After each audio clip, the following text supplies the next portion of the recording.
Justice doesn't fail because people don't care. It fails when the systems designed to deliver it stop working. Hello, I'm Steve Teskey, retired judge, and this is Justice Redesigned, a podcast about rethinking justice, challenging assumptions, and rebuilding the systems that shape people's lives.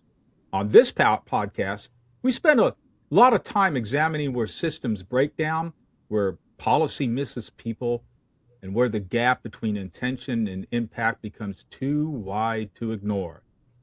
But just as important are the places where the system is being reimagined, where leaders are stepping in and asking a different question, not just how do we process cases, but how do we actually solve the problems behind them.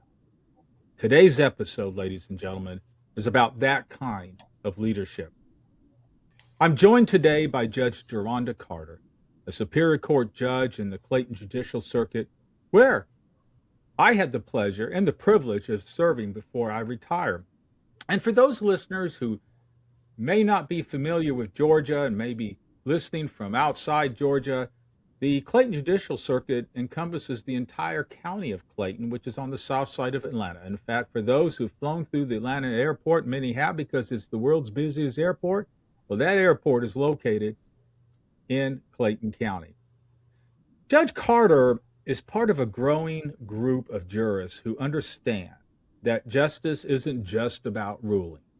It's about outcomes, and outcomes depend on whether the system is designed to meet people where they are. From her creation of a parental accountability court designed to engage families rather than simply sanction them, to her thoughtful use of virtual technology to remove barriers to participation, Judge Carter is helping to reshape what access to justice really looks like. This isn't innovation for the sake of convenience, folks. It's redesigning the system to work better for the people it serves. Judge Carter, welcome to Justice Redesign. Well, I'm so thankful for the invitation to be Well, here with you. I am very honored that you have accepted my invitation to be here. And so before we get into, a conversation, Judge, could you tell us a little bit about yourself for my listeners? Well, sure. I think you know all about me, but I know this is for your listeners. I came to Georgia to attend Spelman College, and I couldn't wait to get back to Spelman after attending the University of Miami School of Law. A little bit more is that I am licensed to practice in Georgia, Florida, and DC, but as you know, can't practice law as a judge. I came to Clayton County a couple of years before, I'd say maybe about 5 years before the appointment I accepted in magistrate court. So I became the presiding magistrate court judge and a designated superior court judge before being elected by the citizens of Clayton County in 2006 to serve as the first African American trial court judge being elected to Superior Court. And so I've been doing this for 20 years. I still love doing it, and I'm grateful for another opportunity potentially to serve another 4 years. Wow, well, that's a lot of background. I mean, not just simply in terms of your legal experience, Judge, but even before taking on, the trial court. Okay, the backbone, really, I call it, of any judicial system in any state or even in the federal system, where disputes are resolved. People go there seeking help, but you came to it already to the Superior Court bench, having been in magistrate court, and as well as your vast legal experience. But there's a couple things in that I want to address in this podcast regarding your leadership, what I will describe as innovative leadership as a judge, because I think there's a misunderstanding or just a lack of knowledge that people have out there, that all judges do is sit on the bench, and that that's what they do day by day, is that they only do cases. But the reason I wanted you on this podcast is because you are doing things in your courtroom that required you investing time off the bench to think about it and put some not only energy but resources and your intellect into it. And there's two of those, and I mentioned that in my introduction. One is, virtual appearance of litigants, okay, of parties, and the other one is your parental accountability court. I want to start with the virtual one, okay. So you offer litigants the choice between appearing in person or virtually for non-jury hearings. And I want to ask you this: how has this hybrid model specifically addressed the barriers of, let's say, I'm thinking off the top of my head, transportation, maybe lost wages, that so often derail the legal process for low-income citizens? I'd say, into the courtrooms. And we had in person as well as a virtual option. There was a gentleman who came and he was obviously a defendant because he was subject to a bench warrant bond forfeiture. He arrived way late for court. I'd already granted the bench warrant bond forfeiture. And whenever that happens and we're still in court, I always give the state and the defense an opportunity to work it out. Once I rule from the bench, it's good as done, right? But ask the state, if they want the ability to recall that based on what the defense is able to provide. And the young man indicated that he had walked 4 miles. He looked like he had been exerting himself. And so when asked, well, why didn't you, take the bus? Because they'd already gone through, you didn't have anybody to bring you. Apparently, he didn't have his own transportation. He didn't have money to take the bus. And so how do you have the opportunity to provide something like virtual appearance and not do it? And so from that point on, I knew that it would be something that we would continue to provide. And it's an option, so it's not a requirement. And we're not doing away with in person, it still exists. But to be able to provide it as an option for those who find themselves in need of it, and it's the type of appearance where virtual is still sufficient, then why not? And then as for the lost wages, for us, and not every court appearance is conducive to permitting someone to appear from work. So I don't want anyone to think that you can just appear from anywhere doing anything. But certainly, if you're just there to make sure that your lawyer indicates that it's a not guilty for you, right? You could be at work and listen to that. If you are at work and want to be formally arraigned, I've had folks who step away. They take their 15-minute recess or break, when it's a recess if you're in court, but their 15-minute break from work to step outside, or wherever they would have the privacy and ability to be able to be heard and hear what's going on. And they're still at work, right? So you don't have to take a day off of work or a few hours off of work to come and make those sorts of appearances. And so I figure that even if it's considered an inconvenience at times for the court to be able to provide that option, it's worth it. I was just thinking as you were speaking, when COVID happened, I remember you were the chief judge of the Superior Court at the time, and I Yes, had sir. not retired yet. And the Supreme Court had handed down its order requiring, for all the courts to come up with their own order on how they're going to manage, COVID, whether, virtually or distancing and things of that nature. And I recall that you had periodic meetings with all the other chief judges of the courts, whether it's magistrate or in my case, I was chief judge of the juvenile court, state court. You were pretty much on top of it. That was Mm-hmm. my impression. Okay. I want to ask you this. I just laid that foundation for my readers so they understand the context of the question I'm going to ask you. Yes. And Uh-huh. before you ask that question, let me not take the credit of being on top of it, because if you recall, we had a whole task force of community folks and other court leaders who met. who came up with the plan. And what we did as chief judges was review the plan and pretty much adopted it because they had done all of the legwork. And so for people who enjoyed what we were doing, they were giving me the credit. And then for people who didn't like it, then they were blaming me. But I would just keep reminding them it's not just me. Of course, I've adopted what they've asked for, and we as chief judges, all of us did. But it was a whole task force who took a close look, and that included some of our other judges who were not That's chiefs. right. And that was the other characteristic that you exhibited in your leadership was a collaborative one. That's right. You had that task force and we all met and we all discussed it and we all, came to an agreement as to what is the best approach with some accommodations depending upon Yes, the sir. uniqueness or Hmm. various uniquenesses of each court. But yeah, that's right.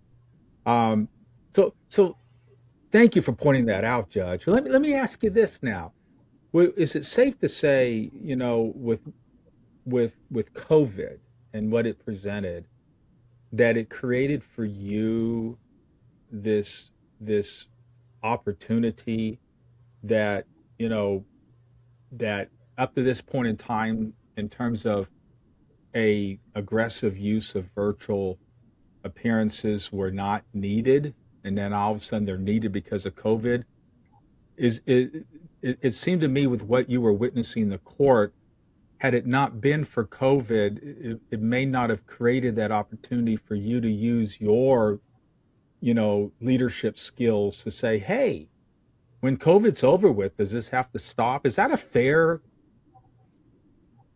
You are absolutely right because I don't think any of us really recognize how the lawyers, the litigants, the witnesses could benefit from providing this as an option. And then not to mention the Mhm. taxpayers, right? Because the taxpayers are the ones who fit the bill when the state has to fly the witnesses in. Sometimes for hearings that are not the ones that ultimately, where jeopardy is attaching when we're dealing with trials. We have a lot of hearings that lead up to that where the parties could potentially agree to let the witness appear virtually. And then so the taxpayers aren't fitting the bill to fly them in, to house them while they're here. And so things like that. So no, we didn't really tap into that at all, right? Until COVID. And then so when you find yourselves in the middle of COVID and you're dealing with it, then once it subsides and you're addressing it and you figure out how to cope with it, right? Then you look and say, well, what did we do that we could still use that would benefit everyone involved? And certainly providing the hybrid court system of appearance was one of those Yeah. things. Okay, was one of those things. And so I'm grateful that our Supreme Court expanded the rules some, right? That permits us to do even more than we Yeah, could and before. and the impact is not. I mean, you gave one example there, but even in the case, that you shared about the gentleman who walked so many miles. Okay, the fact of the matter is that that inspired you to ask, well, what if? Okay, we could change the circumstances for him and others like him, who doesn't have to go through Yes, that amount of pain to get to court. So my point is that let's say, um, you having the issue, a failure to appear warrant. Okay, think of the cost. You're talking about the costs associated with the taxpayers. Well, it costs the county money to house folks in the jail. Okay, you know these other yes, resources. hmm So there's this trickling effect, right? Yeah. yes, absolutely, absolutely, absolutely. And so, for someone who simply could not show up because they didn't have transportation, and then if that young man, let's just take him for example, had not shown up in time, right, before we left court, then if that bench warrant had been executed, then he would be in jail until time for his next hearing, right? And so it costs to house. Then, if in fact he had a job or could have been interviewing for a job, right? He wouldn't have been at work. He wouldn't have been at that interview. There is So a how do you time. communicate that persons, in non-jury proceedings can appear virtually? Is it in a summons? Is it how is that? Yeah. So they can find it online for my division of court. And then when we set hearings, we make it known, right? So if it's a contempt hearing for someone, the person who is alleged to have been in contempt would have to appear in the courtroom, but the others could elect to appear virtually. So it's it's up to you. If it's not a contempt and it's not a jury matter, then anyone can pretty much appear virtually if they want, or they can come to the courtroom. The courtroom is always open. And if it's a matter of the state and the defense, a criminal matter, then generally they'll get together and decide, okay, hey, are we going to agree to let this witness appear virtually? And if they agree, then that's the way that they would appear. If they disagree, then that witness has to appear in the courtroom because you have the right to actually get to face the witness that's against you. I'm trying to be as Yeah, layman yeah. as possible here, but yeah. So if there's an objection, then that witness has to appear Mhm. there in the courtroom. But generally, the lawyers want the option to be able to be in person or virtual. Most times, and virtually all the civil cases, they do virtual. All right. And in the criminal cases where it's non-jury, they generally agree that they can appear wherever they want. Okay. Um, Well, so that virtual option is definitely being utilized more than yeah, the in-person option yeah, for yeah. non-jury. And going back and taking the real life example you gave about the man who walked the miles, I want my listeners to understand that because of your, you know, uh, innovative thinking and you know taking advantage of this in a good way, that means that this gentleman, who the next time or ones like him in his circumstances or in his shoes now don't have to take the risk that they're not going to get there on time. You know, that's the thing that Right. we got to make Mhm. sure. It's a nuance there, but it's a big nuance, really. Okay. Yeah. Yes. Okay. Hmm. Yeah, yeah, and I want to be clear too that while definitely virtual is not something that providing the virtual option is not something that I can believe that I would ever go back on. I know that there are some members of the judiciary who find it rather challenging, and they may not provide it on a scale that I provided on, and they may have figured out other ways to provide some alternatives to having to provide the virtual as the option, right? And so we want to make sure that we're not giving the impression that we're sharing what we do in order to convince someone else to do it. But I think some of the judges may not quite understand yet the reach that providing the virtual option can give them, as well as give those who are seeking access, right, to Gotcha. court. Gotcha. So, um, you know, using using that gentleman, I think you've already answered the question, but I just want to make sure if I'm not, I want to, I don't want to miss anything here. But one of the things I wanted to ask Okay. you is, in his case, had he, I mean, he failed to appear. At least he failed to appear timely. Fortunately for him, you were still in court. But is failing to appear always about irresponsibilities, or sometimes about barriers we don't see? And I gave a good example there with this guy. Okay. Well, I think it's both, right? Um, if we're facing difficulties of any kind, we have to speak up.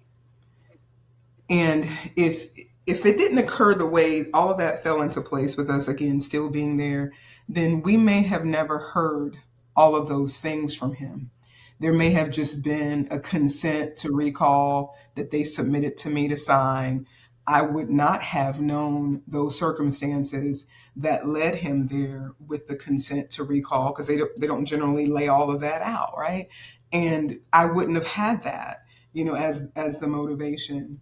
And so anyway, you got to speak up. We cannot assume that others are aware, of the circumstances. We've lost so many things and so many people because either we are not speaking up, we are not paying attention, or we pay attention Mm. and do nothing, right?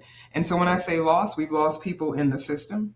And we've literally lost people, and I know that's a broader conversation. And that's probably for another podcast. But when you deal with the bench warrant bond forfeitures, and it's an issue, then you don't know how the person made bond, right? And sometimes people put up cash, they go to the bonding company, or they put up their homes. And so there are a lot of things that, like you mentioned before, there's a trickling effect. And that one little issue with you not appearing in court when you could have potentially had different access could lead to so many other things. And many of them, of course, are Yeah. not good. So let me ask you this. I'm going to shift just a little bit, but stay on the topic of the virtual appearances.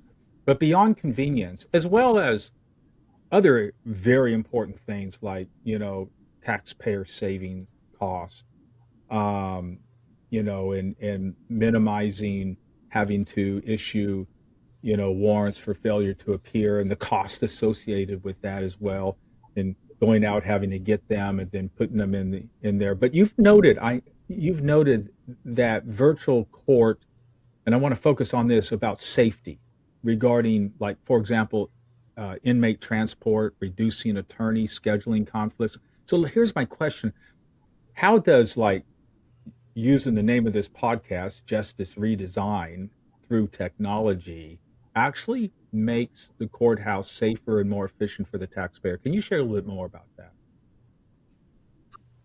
Well, for us, it's no secret that manpower has been an issue for our court system. And I know that the sheriff and the Board of Commissioners are working on that aspect. The hybrid system affords the production of inmates via the virtual platform. And many corrections departments across our country offer Zoom or Hmm. WebEx, right? And so some of those departments work in collaboration. They have a system where, okay, if you provide it to us, we'll provide it to you. Because sometimes, of course, it may cost them to keep the inmate an extra day as opposed to I'll say, making that other jurisdiction come on and pick them up, right? And so there are different legal aspects of that, and we won't get into all of that. But sometimes there's collaboration, and they're able to produce an inmate via the platform without having to have a deputy, or sometimes more than one deputy, leave our jurisdiction in order to transport the inmate from the other jurisdiction. While not every case and circumstance is appropriate for this option, anytime we can provide an inmate through the platform is an opportunity for the sheriff's department to utilize that manpower elsewhere. Um, and it's, again, a savings for the taxpayer, savings of taxpayer Yeah, and dollars. those other things that they could be doing is like one of the primary purposes of the sheriff's office is to execute warrants. Okay, and we certainly don't need warrants for whatever reason, arrest warrants and failure to appear warrants and so forth, to get backed up, right? Because that can compromise community safety. Yes, Yeah. So yes, I want to talk about absolutely. what I like. It makes me think of the learning curve. Okay, that is, you were an early innovator in providing, alternative appearance methods. Now, I'd like to ask you, what were the initial hurdles, let's say, in convincing, if any, the legal community that virtual appearances could maintain the dignity and solemnity of the court? Well, I didn't have to do that. I did not have to do that. I think that was primarily because, the lawyers could see when we were kind of forced to use it, how they were, all of those things were still able to be maintained, and we were working through any kinks. Of course, with anything, there's a period where you're working through the kinks, and sometimes you're learning as you go. And so I didn't have to convince them, which that's who primarily are the players in the process. And so the lawyers from all sides, prosecutors, defense, and the civil attorneys, they embraced the option from the beginning. And I think that was primarily because they could see how it would save time and save money. So instead of it taking them 45 minutes to an hour and a half to get to court, while we're holding for them, it only takes 10 minutes. And all of those things, in terms of the sanctity of the process, is still being protected. And then if you have any concerns, again, it's hybrid, so it's not required. And you can come, into the courtroom. It Hope that does. answers it. In fact, so much so that it inspired me just now to think, going back in my time before I took the bench in 1999, for the 10 years that I was a trial attorney. Okay. And I did mostly civil. I mean, I did criminal, but it was mostly civil. And some of my time was spent. I was contracted by the Attorney General's office, served as a special assistant attorney general, not only in juvenile court, but I didn't start being contracted for that. That fell into my lap. I started off being contracted to counsel, advise, and represent state employees who are being sued in federal court, mostly federal court, for civil rights violations. Okay, but my point is, in laying that foundation, is this: I look back at what you just explained, and I thought, especially being a civil attorney in which I am being paid by the hour, okay, you know, and Hmm. we're in Georgia, it's 159 counties, and we're in Metro Atlanta, and I practice in every one of those courts, and when I was contracted by the Attorney General's office, I've been in many counties across Georgia, okay, and just think about the virtual um, opportunity. Had we had it then, I could have gone ahead and done that hearing, not take wasted all the time that I could have been doing other things, charging by the hour. I hate to sound so selfish. But I mean, it is It, what it it, it is, is what right? it It is, is right? what it I could be is. doing more in what I need to do because, I mean, the workload didn't change. It was still there, but now I'm on the road Hmm. and I can't do anything. If I have a motion I need to file, now I got to work.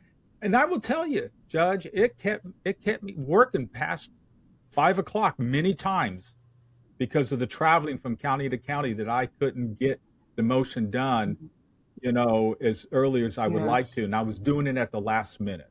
You said something that reminded me of an occasion where a lawyer was sitting, because you can't drive and appear in virtual court. You can be in the car though, because we have plenty of lawyers who finish up in one jurisdiction, and like I said, they're in on the virtual platform within 5 or 10 minutes, as opposed to having to drive all the way to us.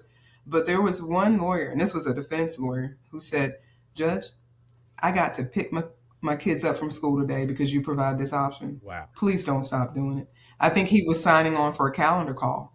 And the only thing I could think about was how happy those kids must have been today that dad picked them up instead of mom today. Because that was his thing. I got to pick them up. And so in my mind, I'm like, yes. I mean, when I hear that, but it's not, not just that. They all mention it. I mean, it's not a week that goes by that I don't hear it. And so it just tells me that they're like, just keep doing it. They don't want me to stop. And I'm sure they say that to the other judges who offer the option as well. And so that makes me think about quality of life, right? So if it had been around when you were doing it, you wouldn't have spent so much time on the road. You would have increased the quality of life of those you represented, because their cases probably would have been decided sooner and having to pay Right. you less. Well, absolutely, Right, Judge. In right. fact, And then you would have had time for more absolutely. And not only clients. that, since you bring up the family thing, my kids today, they're all adults, okay? I have grandchildren now, but when they were kids, to this day, they have memories of the times they spent in my law office. Okay. And Mm-hmm. that's not a place a kid has to be. But I had to do it. Okay. You know, Mm-hmm. so, you know, and why? Because a lot of it had to do with me being in different courts, but then I had pleadings I had to get back to the office and file because they were due the next day. Because we know one of the most common complaints against lawyers, is either not answering their clients' phone calls, but after that, not filing on time. Okay, so this is Yes. great, but Mm-hmm. look, we're not done. We're not done. We got one more. We got one more. It's a big one too. Okay. Okay, and it's about your parental accountability court, or PAC, okay, for short. All right. Now, my understanding is that it's designed to help non-custodial parents, okay, avoid incarceration while meeting their child support obligations. So my question is this: how does this model, again using the podcast here, redesign, okay, the traditional punitive approach into one that fosters better, maybe co-parenting and resource sharing? So, okay. So the program, founded in conjunction with the judges of Superior Court in our state, um, the Division of Child Support Services, right? Uh, the whole notion is to provide alternatives. And the judge who's actually running the program, and there are 41, if I'm not mistaken, maybe 42, 41 or 42 of our circuits that are actually running parental accountability courts. And we get to decide individually, although there's a statewide model created by the judges. But we get to decide. So it's 45. I wanted to check that because I didn't want to give you the wrong information on that. So it's 45 circuits of the 51 that actually run them. And I've been running ours for the past 10 years. I brought ours to our circuit. So I'm the only judge who's been running it. And I elect not to provide an option of incarceration, although you could, right? You could set parameters for the participants and let them know, if they don't comply, then they could go to jail. My entire PAC court has no such outcome, so to speak. What I do is I let them know, if you don't comply, you're going back to the other track. We don't go to jail over here, but you can go to jail over there, right? So I just send them back to the other track for that. And I know I've gone a little bit off of the question, but we have resources that we direct them to, that assist them with that. Because some of them come into the PAC program. They're in the program because they have not fully met their child support obligations, but some of them don't have a relationship with the child. And so we do what we can to assist with that, um, legally, right? And so there are certain things we can't do, but there are certain things we can. And everything that we can do, the social worker, our coordinator, provides assistance, exposes them to resources that will help with those things. And anything that they find themselves in need of, or anything that's a barrier to them providing support, full support for their child. And so it's not only the financial, although that's what gets them there, but we want them to be a whole parent, right? And that requires the skills and the ability to be able to co-parent with the custodial parent. And when you mention about telling them, okay, so I'm not going to, incarceration is not on the table here. But that doesn't mean it won't happen. It just means that you weren't successful here. We were hoping you were, but we got to send you back to the other track. And I know that one of those other tracks, whether it's coming from Right. another court, that's not accountability court, back on their regular track of maybe there was a pending, contempt for failure to pay child support. But then there was as you recall, I did child support enforcement for y'all. Okay. And I Yes. remember, Mm-hmm. Judge, when you uh, did this, okay, and I remember having a conversation with you Mm-hmm. about what that would look like. And remember walking away too and saying, "But this is pretty innovative." I really like this. But here's the thing I want to ask you, and I kind of jumping around here. It's about outcomes because the ones that I know that were in the PAC, the Parental Accountability Court, that did, I didn't have, I don't recall two, I don't recall many ever coming back. Yeah. So, unfortunately, I don't know what happens on the other end. And because we're so busy, I haven't had the opportunity to try and create any Mhm. data or even ask. I probably could ask the department for some data on that. But, you know, those every now and then I have to remove someone from the program. And when we are removing them from the program, we try and create as much incentive as possible for them not to actually end up on the other side with a contempt level Yeah, that will put them in yeah. jail. Okay.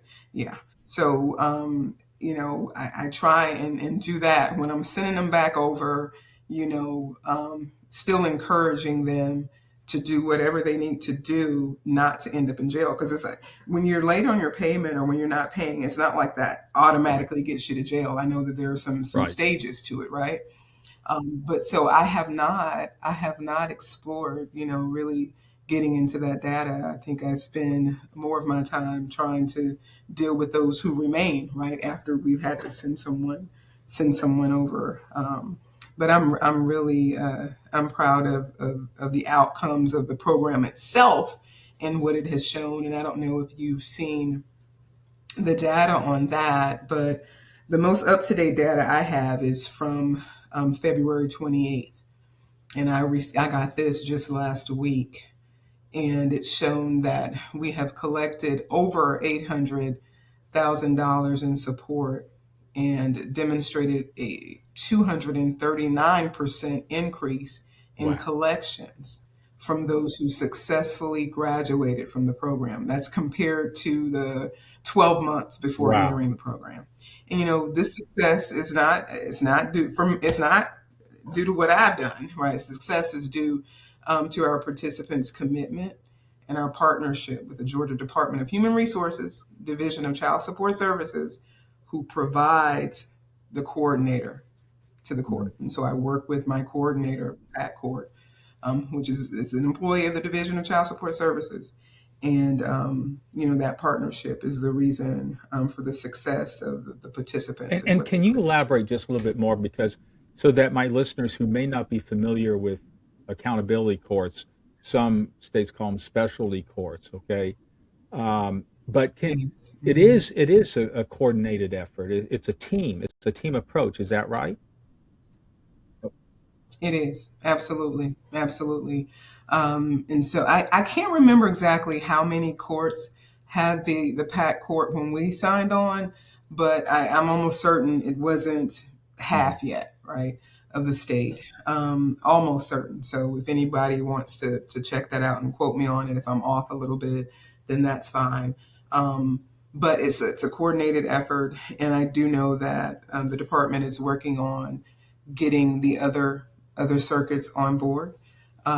When we started, and I sought commitment and partnership with some of our leaders at that time, there was at least one who didn't agree with the program because that person believed that it was a welfare program and would not support the program.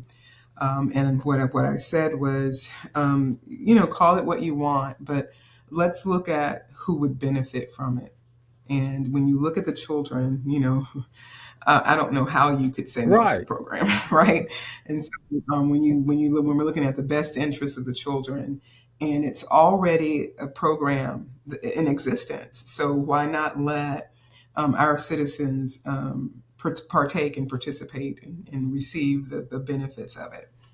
And so our very first graduate was actually a mother. Right? She was the non-custodial parent, and she didn't have a job. She was provided with the resources, didn't have transportation. She would walk. And I remember it being a Burger King. And she got a job there, and she was so excited, and she would come back and she would report on it. She didn't have visitation, I don't believe, at the time. Before she left and graduated from the program, she had visitation. She was an assistant manager. We went, of course, to Burger King, all right, when she was working one shift, me, the coordinator, and a couple other people. And we sat down and we had a meal there, where she was, a part of serving it to us. And it was so fulfilling, to just to be there and to see all, that she had accomplished through the program. And she was so grateful. So call it what you want. But I'm glad that we're able to be there, provided to the non-custodial parents, and see the benefit that the custodial parents and of course the children Right. receive Yeah, and and from I the out. appreciate you Mhm. bringing up that particular, you know, set of facts there, because so often people misunderstand a particular approach or program, in this case, the Parental Accountability Corps, because they don't have the facts. Instead, they from the outside, they just come to a conclusion and create a narrative like it's welfare, when in fact, how can it be welfare with the example that you gave of this young lady, okay, who is a mother, right? And she's non-custodial, but now she graduates the program. She got a job because of the resources provided her through the accountability court. That's not welfare. That's welfare to work. Okay. All right. And Yes. she's making money. Now the Mhm. child is getting support. And on top of that, it is certainly in the best interest of the child to be able to see her mama. Yes. Yes. So it's not just Absolutely. about child support, Yes. okay, in terms of money. It's about child support comprehensively, is what it sounds like to me. Would you agree with that? Mhm. Wow, Yes. that's a Absolutely. powerful story, you Absolutely. know. So so let me ask you this. Speaking of misconceptions, okay, what would you say are the most common, or whether it's one misconception or multiple misconceptions about parents, particularly fathers who we mentioned this one mom, but we do know that statistically there tend to be more fathers than mothers who fall behind on child support. Um, I'm gonna say probably that they haven't and Yeah, just don't want to pay it. That's probably the most common one. What we've ran into with the non-custodials, and you're right, most of those are fathers, right? It's just it is what it is. I think we may have had three participants that were mothers, but it's that they have it, don't want to pay it. But what we've seen is that a lot of them operate under the belief that if they can't pay it all, then they don't pay it, right? Yeah, and I don't know if because they've tried that before and it didn't work. But one of the things we tell them is that you're going to have to pay something. So you cannot be in the program and not pay anything because first of all, we know that mm, you're eating. We can look at you and see you're healthy, right? So that means that the child needs to be eating as well. So I have one of our partners that says every time, I don't care if it's $5. You have got to pay something to be in this program. And so we get rid of that notion of, well, if I can't pay it, I'm mhm, not paying anything, right? You're going to have to pay something. And so we start there. And for some of them, we may see $5 or $10, but generally that's the person who's not working at all.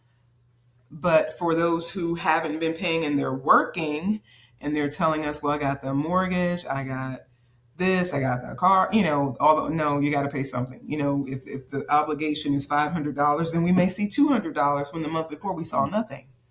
And so that tells us, oh, wait, they want to do this. They want to do this. They want to take advantage of the resources we have. They want to be successful. And then I know that the coordinator starts pouring even more in, to those individuals, to see the success rate that we're looking for, so that the children can be provided for. And then we won't have to send people to the other yeah, track. yeah. So my thought is, what happens to families? And you've already shared some of this, but I want to make sure I catch it all. And it may not be anything more, but I just want to be safe here. What happens to families when the system defaults to just punishment, pulls that trigger instead of problem solving? Well, let me say this first. Some instances, we need to get to punishment. Okay, so I don't want anybody to get it wrong. Some instances, there needs to be punishment. But I don't believe, as you can tell, that that should be the go to, right? Um, because when it is the go to, then it's a ripple effect, right? A lot of times you do have a parent who's working, and we need to get to what the issue is as to why they aren't paying. Because if we don't get there and we lock them up, then they're likely going to lose that job. And if they have been, let's say, at least exercising visitation, more than likely when they get out, there's not going to be a place for them to stay because potentially they could have lost that, be in foreclosure, or have been evicted, if they're renting. And then so you can't provide the resources and if they were providing the health care, then that's a whole nother issue, that you have. And for folks that may say, well, hey, they put themselves in that position, I understand that argument as well. But let's still not forget the children, okay? Let's still not forget the children. And so let's try some other alternative first. Because then we have to house them, right? So they're not meeting their obligation, and then taxpayers are housing them, while they're in jail. Then we're feeding them, that sort of thing. In my mind, and I'm hopeful, of course, that every parent wants to take care of his or her child, and if there's a way that we can assist and point and direct them to resources to put them in a better position to do that, then that's what we should Yeah. default. So, and you've described one of my questions was, about what tools or options do you use in lieu of jail, and you I think you've pretty much hit it, but just in case you can mention any more if there are any. I mean, you've already talked about, job, resources, um, trying to help them navigate around where they're not having visits with their child. I know I've had many of these fathers in front of me, and every once in a while, a mother in the child support enforcement part of it that, when I'm asking them, how come you're not paying, it's, well, I don't get any visitation, and I'm explaining, well, I understand that, but the law says that it doesn't matter if you are indeed the biological father, you have to support. I have that conversation, and then I do the best I can to Mhm, help them say, well, mhm. have you thought about filing what you need over in Superior Court to get that contact, to get that visitation?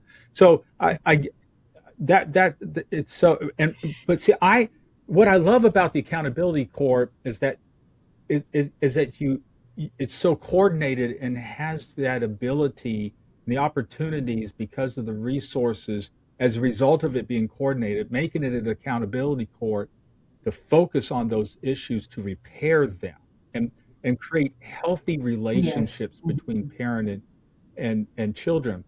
And so I say all of that, summing up things that I'm hearing from you, to ask you this: is it fair to say that this model, this parental accountability court model, really holds people more accountable than just incarceration? Notwithstanding the fact sometimes people just fail regardless of all the opportunities given them, incarceration may end up being what it comes to, but it's not the default in your system.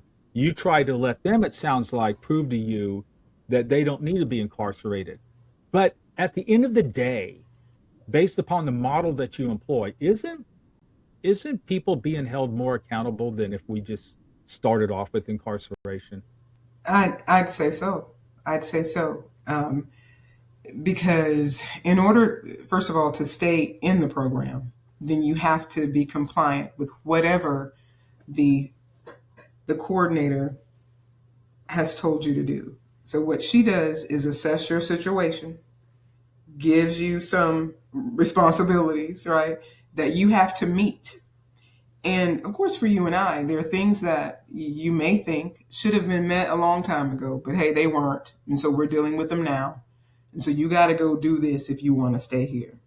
And because if you don't do them, then if I have to have you come back before Judge Carter, she's not going to like it, right? She's not going to like it. And then ultimately, she gets to decide whether you stay or whether you're given another opportunity to take care of these things. And so I say so. I say it is. It holds them more accountable. And then if they're doing the things, then they are learning to act more responsibly, right? And so for many of them, not all of them have heard, but I share with them that, hey, I was that at risk child. I was that person. And you do know you're putting your child, not for I wasn't at risk for the reasons that you're here. I was at risk for other reasons because, they classify children as at risk if their parents don't have a certain level of education or if their parents only have a certain level of income. And so my parents were together for the balance of their lives. So I didn't have a non custodial parent, but I was at risk. And so here you are placing your child at risk. How long do you want to do that? Because you don't know what that child's purpose is. So I need you pouring into that child what's supposed to be poured in. And so they're looking at me and they're like, oh, you were at risk. Oh my gosh, look what my Mm-hmm. child could be. That whole thing. And I share it with them, that being one of the reasons, right? Because both you and I need Mm-hmm. everyone to fulfill the purpose for which they were called here. It just works better when we're all doing that. And so that's one of the things that I talk to them about when you talk about being accountable and doing the things that you need to do to put yourself in a position to not only better yourselves, but make sure that you're able to provide for your children the Yeah. way that you're supposed to. Wow. That so Mhm. one final question. Okay. If I know in Georgia there's the accountability courts. It's an agency that judges can go to and seek approval and even apply for grant money there. Um, but let's say that, I have a judge or policymaker, maybe some legislator, and I have listeners who are outside the state of Georgia. Okay, and they're listening to this. Let me ask you this, Judge. What if a judge or policymaker, is listening right now, and there are, okay, what's the first step they should take if they're wanting to do this? Well, let's say I were listening, then I would probably try and reach out to one of the judges who are already doing it, whatever jurisdiction that is, right? I would partner with my state, whatever department it would be, right, for that particular state. And I know sometimes we call them different things.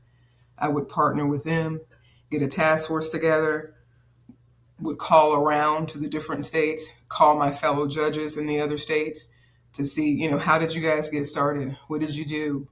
Um, because generally, if someone's already done it, then you can not, uh, you know, um, have to then troubleshoot, as much as they may have had to do when they were going through the process. So I talk about it, create a task force, partner, and then start communicating with folks who've done it before. Wow, Judge, this has been a great conversation. Is there anything before we go that you would like to share with my listeners? Something that maybe didn't come out from any of the questions that I asked you? Well, I think when you talk about justice redesigned, then we have to be open, right? I had no idea what was going to come out of what we all considered a bad situation. Um, and I think most of us, though, do know that good things can come out of Yeah. bad things, right?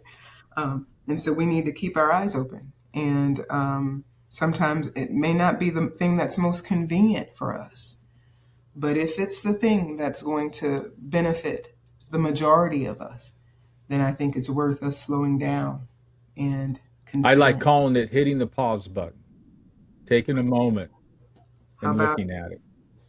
how about it? Yeah.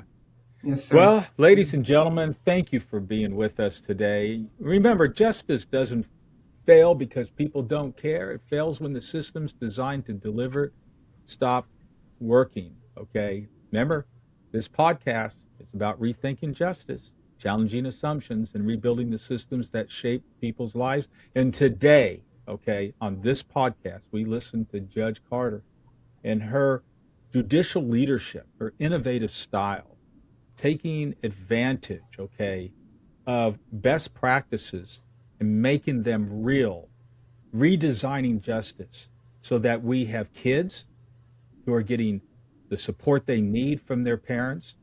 We have kids who now have relationship with their parents all because it went through a child support. Who would ever think just starting with child support, kids would have relationships with their parents, okay? That's not a traditional way of doing child support. And then we talked about virtual hearings. And this is about really, quite frankly, common sense. It really is common sense. And there are those out there that, well, like that one person judge you mentioned who looked at this as a welfare thing and they attached that narrative to it. But how can anything be bad if people are helped and as a result of people being helped, our communities are in a better place and they're safer and kids are being provided for and live in a happier existence because they now have a relationship with a parent they didn't have before. Judge, I appreciate you very much and thank you for coming on. Thank you All for right, having Judge, you me. take care. You as well.